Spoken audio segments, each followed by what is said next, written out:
So my name is Emilio. Today we are talking about backups and replication, the differences between the two and why you should be utilizing both backups and replication to some extent in every organization. As a business, you cannot afford to lose data in some instances. In some instances, if you lose significant amounts of data, there could be a significant financial implication to your business. In worst case scenarios, if you don't have proper backups in place and you lose all of your systems and you cannot recover your systems, you could potentially go out of business. Every organization needs to have backups running. These are backups that are going to be taking place preferably every single day. This is backups of your servers and perhaps backups of your workstations and your end user computers as well. This is backing up all of the data to a particular location every single day. Backups can be of the entire system, but can also be granular as well, which essentially means that you are backing up the file level, the folder level files in a system also. So you're either going to have on-site and off-site, or a combination of the two in terms of where the repository of those backups are going to be living. If they're on-site, you've got a number of servers, a number of systems, and they're going to be backed up to some form of media. And that could be a combination of another server with a lot of disk space. It could be a storage device such as a SAN or a NAS. It could be even external hard drives if you want to go down that method. It could be tape libraries. You could have tapes such as LTO tapes, which are then routinely shuffled around. And they are then saved on-site, in-premise, within your organization or within your data center. So what you do is, additional to on-site backups, you also have off-site backups. These are backups that not only reside on-site, but are also copied or moved to off-site locations. So if we use these terms again, these technologies, if you're backing up to another server, this server could perhaps be at an alternate location. If you're backing up to a SAN or a NAS, you could be backing up to that, and then in turn that could be replicated to an alternate location. This server or NAS could then be backed up to another server NAS somewhere else. You could also then back up to tapes. So we mentioned LTO tapes. So you've got LTO 5, LTO 6, LTO 7 type of tapes, which have a certain amount of terabytes loaded on each tape.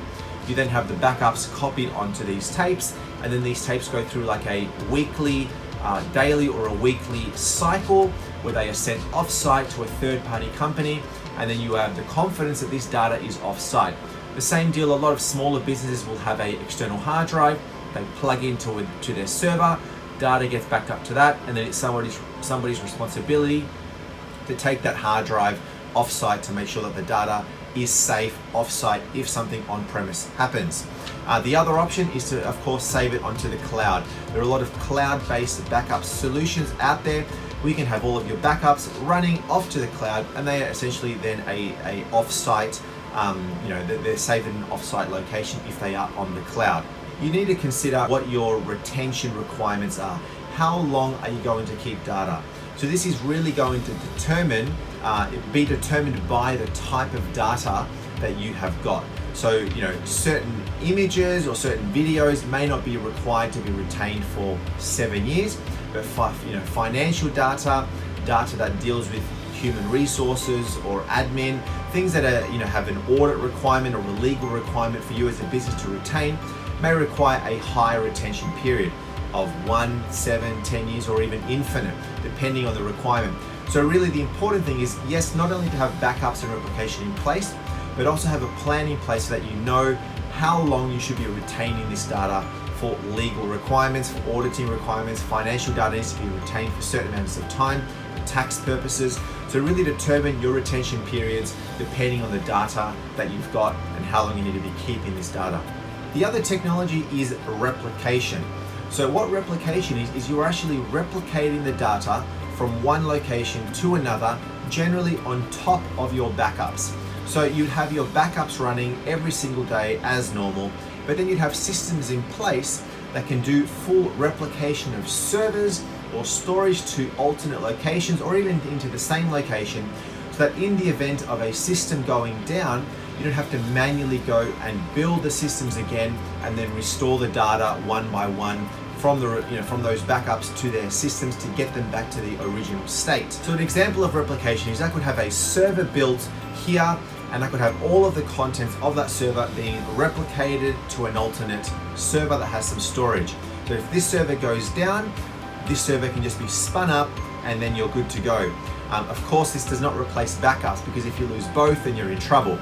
The other thing that a lot of companies will do, a lot of generally the medium, larger enterprise type of businesses, is they could have full SAN or NAS replication. So this is the NAS or the SAN, which is essentially a storage device containing multiple disks.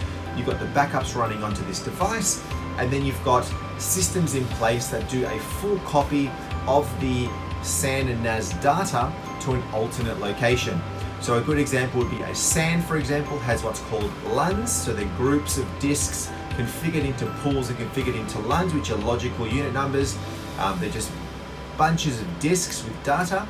You can have up a separate system, another SAN sitting in another location, and then have those LUNs replicated from point A to point B. So that if your SAN goes down, you've got another SAN to spin up. Again, that could be on-premise, it could be off-site, preferably off-site. And then all you do is you just point your servers to this new SAN, and then you're good to go. You can also have systems in place, that a lot of technology is available, where you can have not only SAN and server replication, but you can have that replication spun up in the cloud, consistently replicated up. And then in the event of a disaster where your on-premise data goes down, you can just spin up VMs essentially. You can spin up this data directly in the cloud and spring up these servers directly in the cloud and still be operational while you're in the process of restoring your data. Now, a lot of this technology, if you're talking about replication specifically, you want to use a terminology called CDP, which is continuous data protection. So you don't want to make sure, like your backups, for example, are going to be done every day or every week or every month. CDP, as the name suggests, is continuous data protection. So it's going to be continuously replicating from one location to another. So you've got backups for your dailies, but then your data is being continually replicated between SANs, from your SAN up to the cloud, continuously. So that in the event of a disaster, in the event of data being lost, you really do not lose a whole day's worth of work if you have to go back to your daily backups, because this data is continually up to date.